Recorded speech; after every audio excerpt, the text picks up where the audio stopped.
He was called a genius, a Wall Street legend. But behind the fancy suits and billion-dollar smiles, he was running the biggest financial scam in history. For years, Bernie Madoff was the name that echoed through Wall Street's marble halls. A man who seemed to have figured out the impossible: how to make money no matter what the market did. He wasn't some mysterious outsider or a smooth-talking salesman. He was one of them, a respected insider, a man who had actually helped build parts of Wall Street's trading system. He'd been the chairman of NASDAQ. That's how credible he was. So when Bernie Madoff said your money was safe, people didn't ask questions. They just smiled, shook his hand, and wrote the check. At first, it was quiet, almost secretive. His fund wasn't advertised. You couldn't just walk in and invest. It was by invitation only. And that was part of the magic. The exclusivity made it feel like a golden ticket, a chance to be part of something elite. Every month, investors would receive their statements. Neat little numbers showing steady, reliable profits. Not huge spikes. Not wild swings. Just consistency. Month after month, year after year. While the rest of the market was unpredictable, Madoff's fund was calm, perfectly smooth. And that was exactly what made it so seductive. Think about it. When everyone else was losing money in a volatile market, Madoff's clients were sleeping easy. Their portfolios grew quietly while others panicked. It felt like safety, but it was really a spell. His investors were doctors, lawyers, retirees, even billionaires.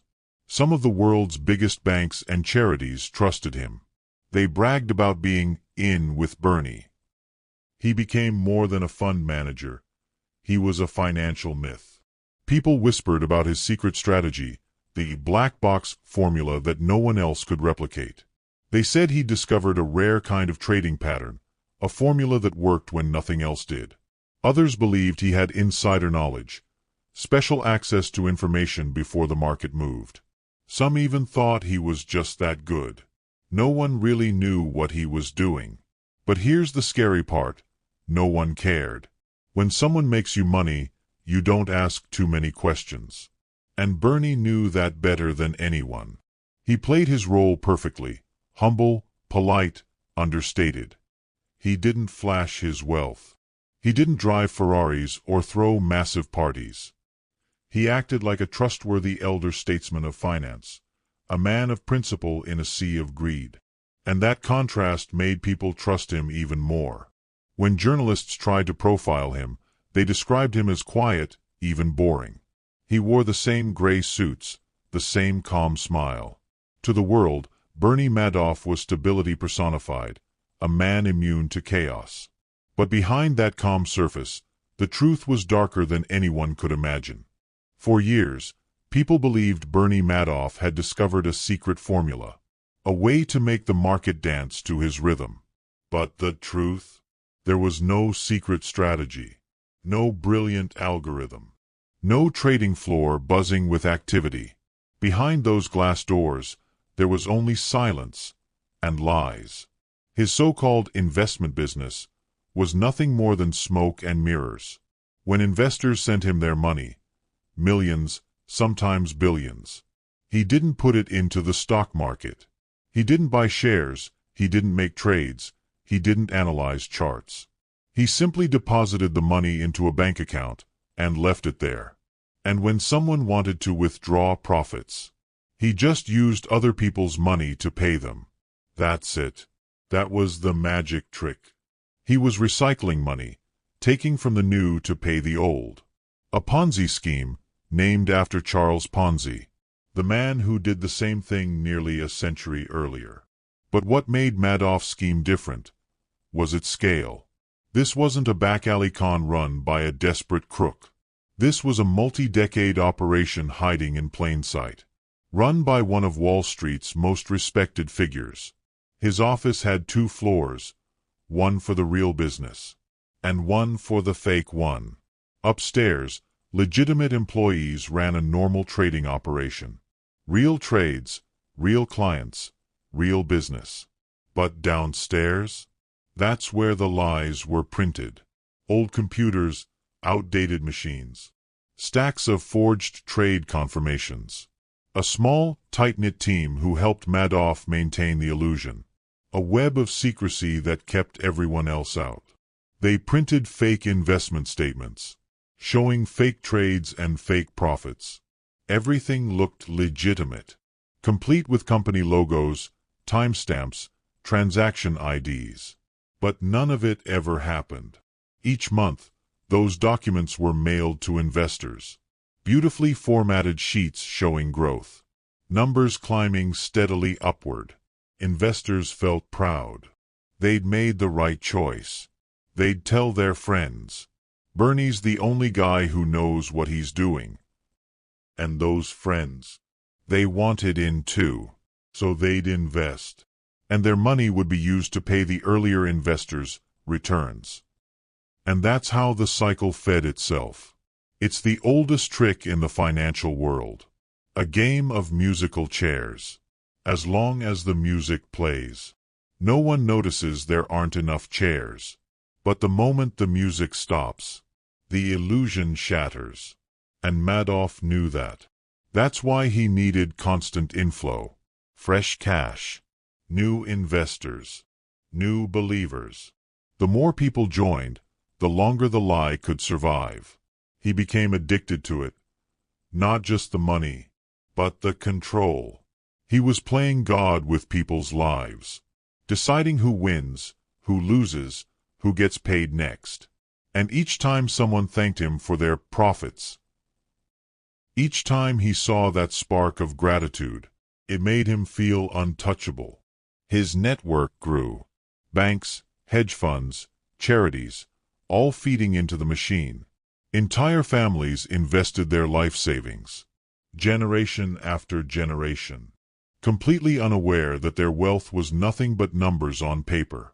It wasn't greed that trapped them. It was trust. Madoff understood human psychology like few ever could. He knew that if you make something look safe, people will hand you everything they have. He also knew how to manipulate guilt. If an investor wanted to pull out money too often, he'd subtly make them feel like they were being ungrateful. He'd say things like, "Don't worry, your money's fine. We're in this for the long term." That reassurance, calm, steady, confident, was his weapon.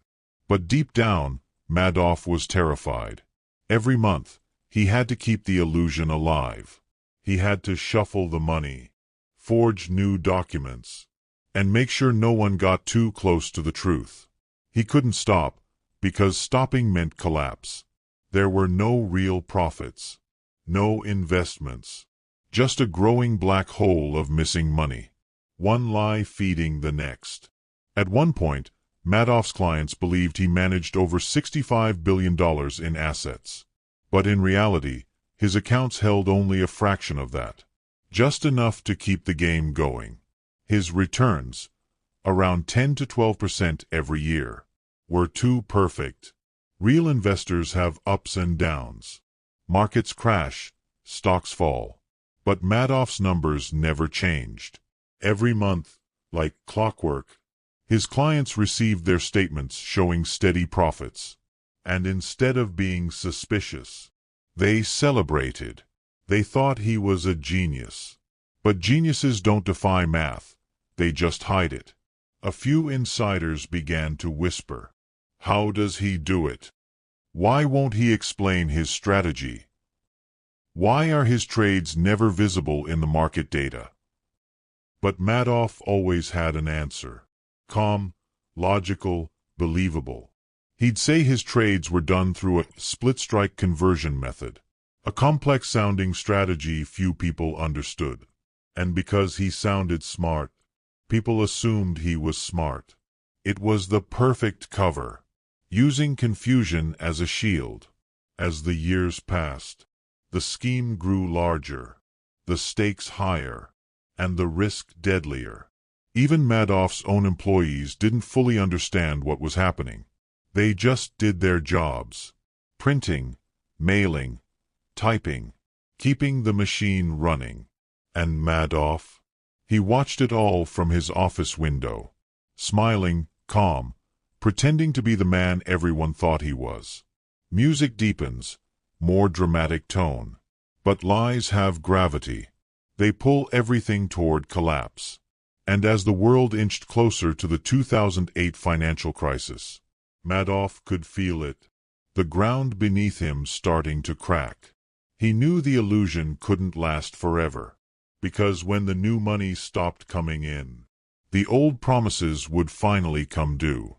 And when that day arrived, everything he'd built, every fake statement, every forged success, would fall apart in a single, catastrophic moment.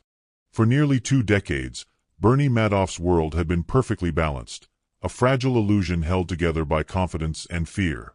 But illusions are delicate things. All it takes is one crack, and everything begins to fall apart. The year was 2008.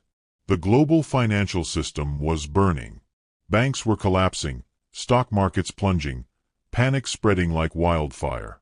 Investors everywhere were desperate to pull their money out of anything that even looked risky. And that included Madoff's fund. 4 years, withdrawals were small, a few million here, a few million there, easily covered by the new money pouring in. But when the crash hit, everyone wanted their cash at once.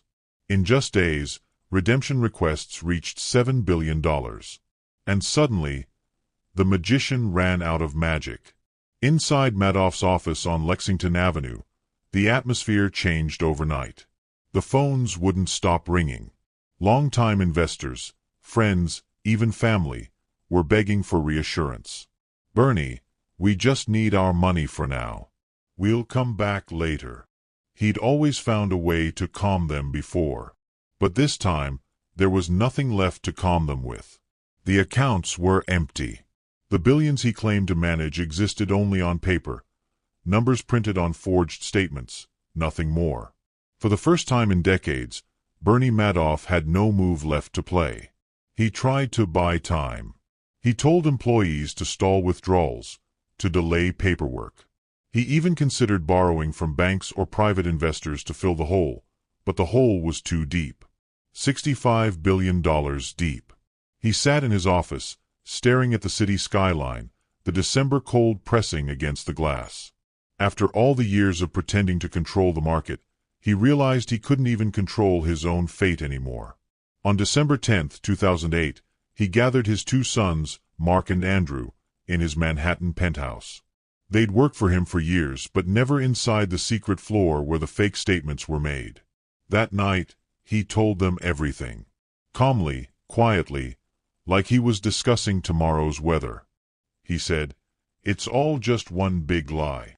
The room fell silent. His sons couldn't comprehend it.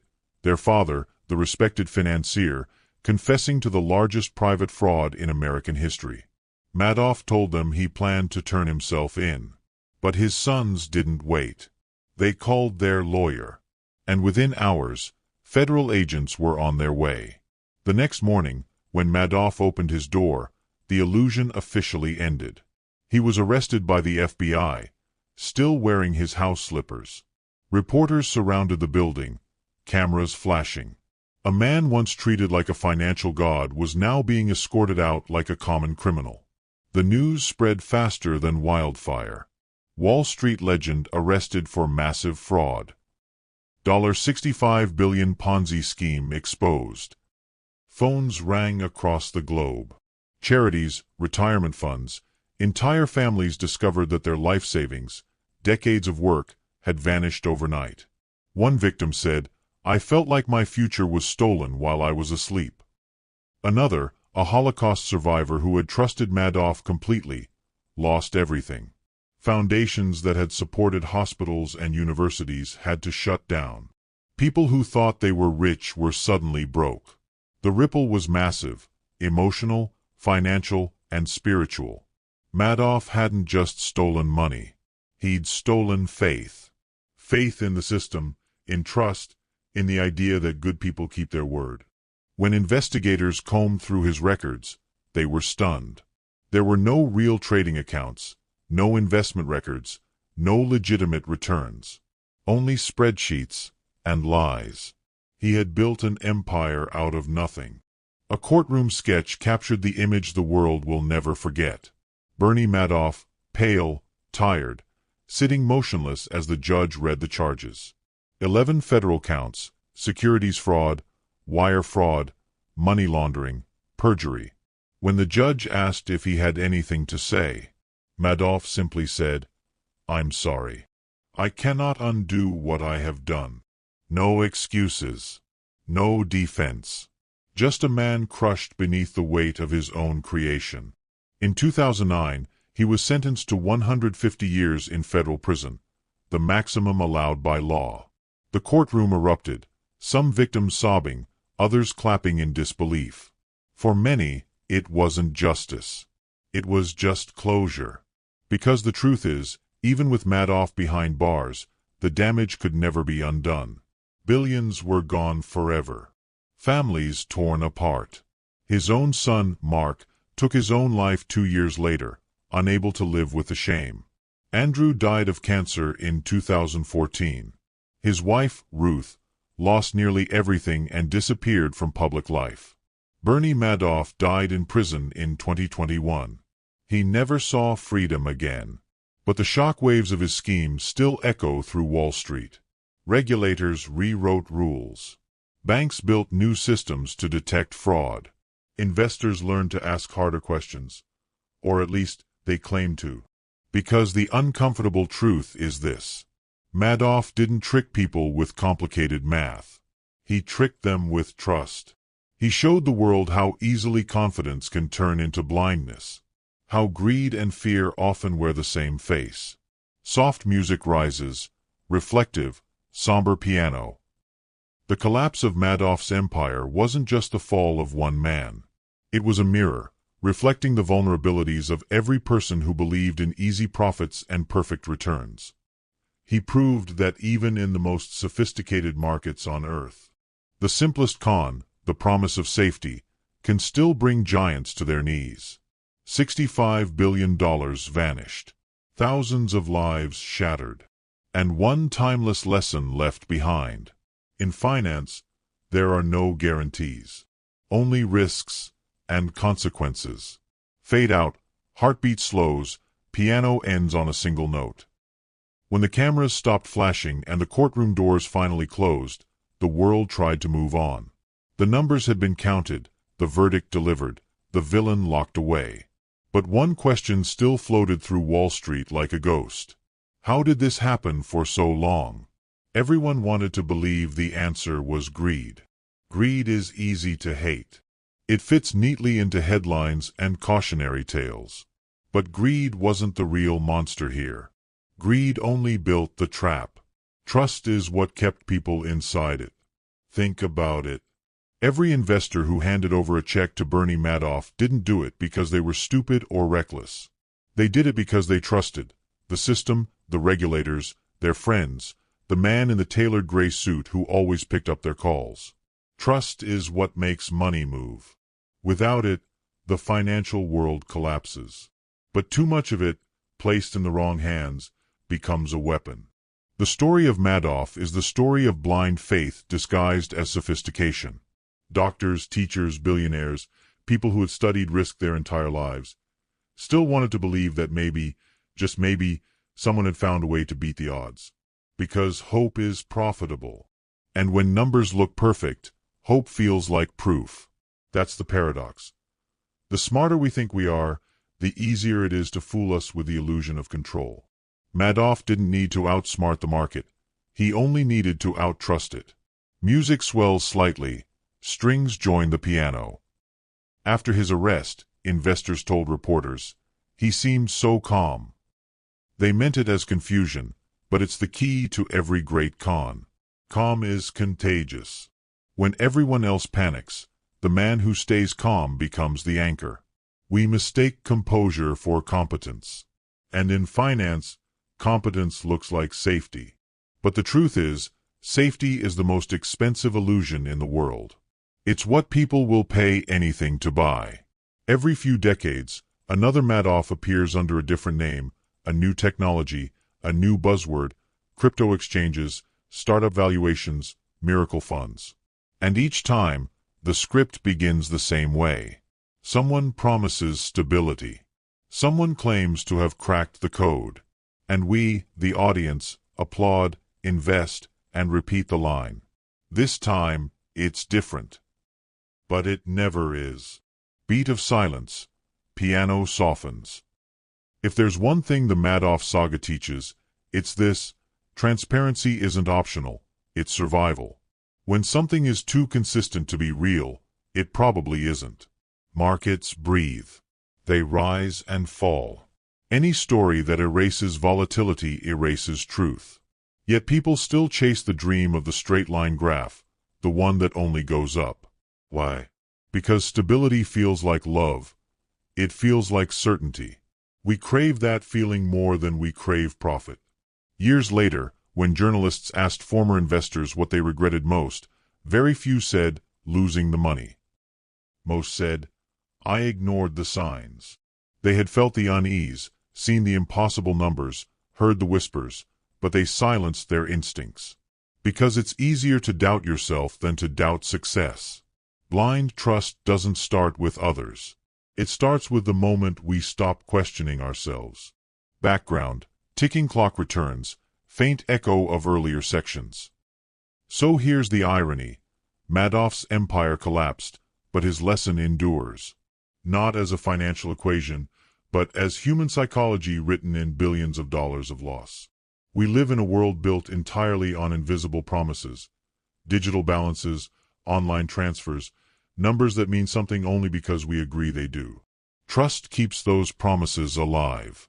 But blind trust, trust without verification, is what turns numbers into nightmares. When you check your bank account tomorrow, remember this: every digit you see exists because someone, somewhere, is trustworthy enough to honor it. That's the fine line between order and chaos. Madoff showed us what happens when that line breaks. When truth becomes optional. When respect becomes reputation. When due diligence turns into hero worship. It's easy to point at him and say, that could never be me. But every time we ignore a red flag because it's inconvenient, every time we choose comfort over clarity, we take one small step closer to his reflection. Music deepens, cinematic tone. And maybe that's the real fear, not that Madoff existed, but that the world made it so easy for him to exist. He didn't steal money in the dark, he did it in daylight, with signatures, auditors, and polite smiles. He didn't hide behind secrecy, he hid behind respectability. And that, more than anything, is why his name will be studied for generations. Not as the story of a crook, but as the story of a mirror. Because the people he fooled weren't strangers, they were us. Soft pause. Music drops to a single sustained note. So remember this. In finance, the most dangerous thing isn't greed. It's blind trust. Greed tempts you to take a risk. Blind trust convinces you there is no risk. And that's when you lose everything.